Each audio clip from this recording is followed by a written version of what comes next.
ba không muốn sang khắp những nên cái mày cái dịch lệ điện mang lại hiện cái cắt lại hiện núi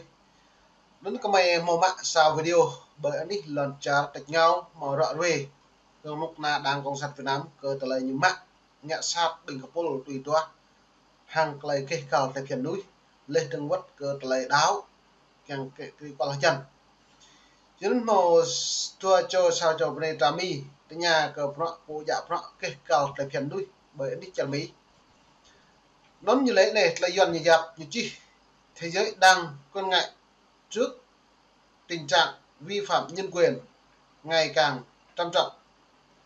tại Việt Nam như yêu hứa cất lại trầm trọng tại Việt Nam hứa bảy cất lấy cái cao nắm nuôi Việt Nam của đình ngạo nên từ lại như yêu trầm trọng tại Việt Nam đấy với những sự chỉ trích đồng loạt từ Liên Hợp Quốc, châu Âu, Liên Hợp Quốc và Hoa Kỳ, nhất là sau hơn bản án 26 công nhân bị bắt vì đòi quyền tự do và bình đẳng tại Việt Nam. Nó như lên đấy, tuy bằng nhà mạng lệ từ lò pro hay này lệ từ plug nằm trồ có thể lấy kèng nhà của pro hàng này kể cả bộ màu sọc đại thiện ô. Xong những bạn Việt Nam nhiệt đương được gọi là lại bình này á sọc cái từng hàng pro độc mà nó đây từ Việt Nam này nhưng bạn mang lại hiện như mỏ tự do thông tin, tự do báo chí, tự do ngôn luận, tự do lập hội, tự do biểu tình bằng hiến hoạt nhỉ. Xong nhưng bạn nào buồn sang đấy nuôi nó buồn sang lần trở Việt Nam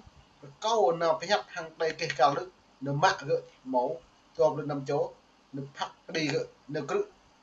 lệ bình này sau tập nhật nên mày phải xem đăng mực là dịch lễ video trả mì từ nhà của bọn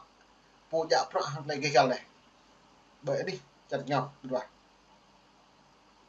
Well, we'll see the situation slowly spiral. Và các kế hoạch sắp. Thì ông nhận xét thế nào về bức tranh nhân quyền toàn cảnh của Việt Nam hiện nay? Well, we'll see the situation slowly spiraling downwards. There's less room for. Chúng tôi thấy tình hình nhân quyền Việt Nam đang dần dần tụt dốc. Không gian cho người dân thực thi quyền tự do bày tỏ ý kiến, tự do tụ tập hay tự do lập hội, nghe bị thu hẹp. Trong khi công an ngày càng đối phó mạnh tay hơn với những người bất đồng chính kiến. Chúng tôi rất lo ngại rằng Việt Nam sẽ có thêm hành động quyết liệt đối với quyền sử dụng Internet của công dân với nghị định về Internet. Nhất thông tin hay này Internet trang mạng xã hội hay này là Việt Nam nhiều quản lý chặt chẽ. Thậm chí nhiều bre đã buồn sàng hay này là play sim bồi đã cung cấp mạng với không màu thế nhiều căn cước.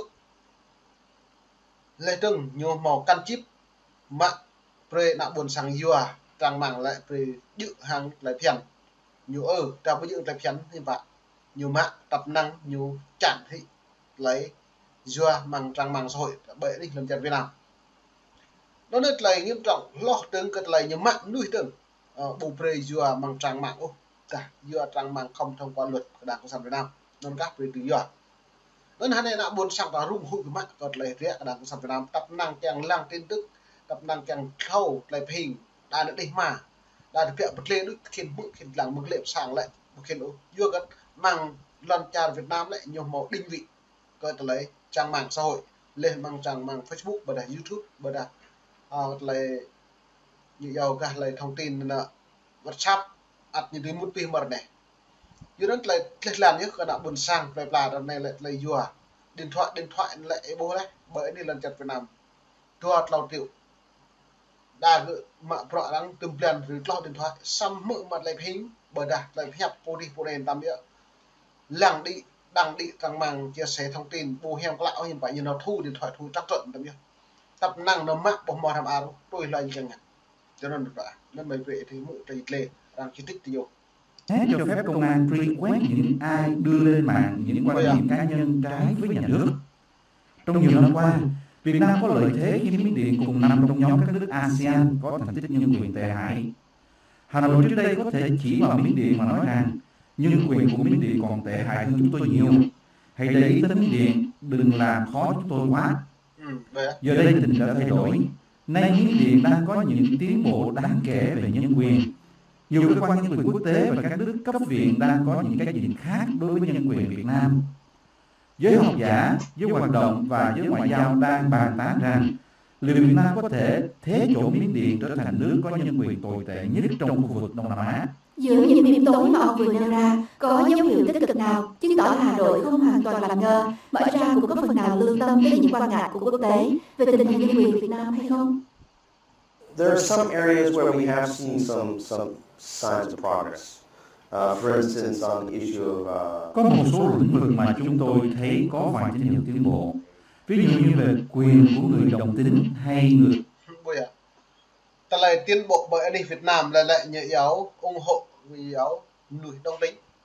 rồi coi tụ đăng coi non nhóm bộ nhóm ni bây giờ nhóm ta về luật quốc tế bước cất lại phiền cao hàng lại kê cắt lại phiền núi lên càng đi piat lần lá lên lại quy bong hàng lại hem cạ bộ nhóm ủng hộ với những ủng hộ gần ủng hộ như giáo đồng tính tức là coi đăng coi và khắp một độ này nghe ủng hộ cho nên nhá đã bổ rằng lệ để nhiều hiệp bạn đã bổ lần chào Việt Nam Việt Nam nên tại lao mà đã bổ lại lệ nhiều ủng hộ này nó như màu rút video của mấy vệ xem lăng lên người chuyển đổi giới tính. Tại Hà Nội đã diễn ra cuộc chạy xe đạp của võ độc quyền này, hoặc chẳng hạn như việc công nhận đối tác dân sự hiện đang được bàn tới. Đó là những tiến bộ nho nhỏ chúng tôi nhận thấy, nhưng bức tranh nhân quyền toàn cảnh của Việt Nam thì không sáng. Nên nữa ta lại nhân quyền tại Việt Nam không thoáng sáng, bộ màu lại đạp ngay chỗ ta lại đầm đập hàng lại đồ nghẹ sát cấm nuôi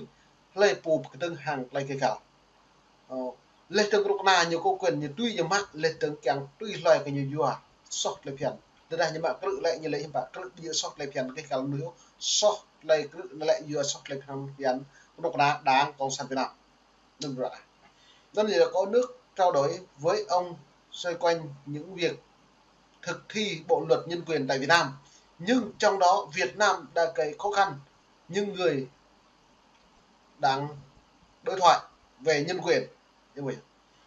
nó đi lại rằng bốc lại địa lại rằng cái nhà lại từng nhôm can ấy như một rượu như lại bình ý ngạ bắt nạp của mấy đời mấy một truy mẹ lại phiền phương Tây áp đặt bởi anh ấy lại phiền lần chặt Việt Nam bốc cái bình được với đây như lệ cho nên chứ phải do cách như càng lại quy bằng hàng một mảng là bây giờ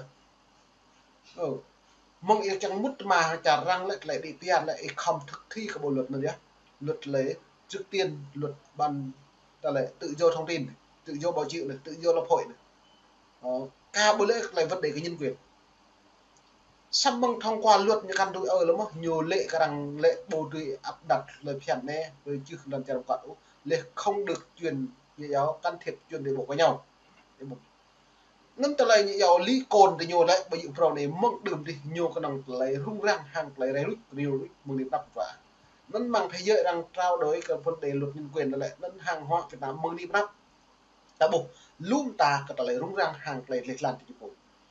này tổ chức nhân quyền và cách nhầm lằng cái lại làm trả nhiều bộ màu hem sam ta đâu nên lại lướt này mà vừa đang nhiều thực thi như vậy hàng lại nhân quyền lại đang pre áp đặt tại nhiều lại mừng điểm đắp pre những tụi chung hết nuôi cái lại cái cao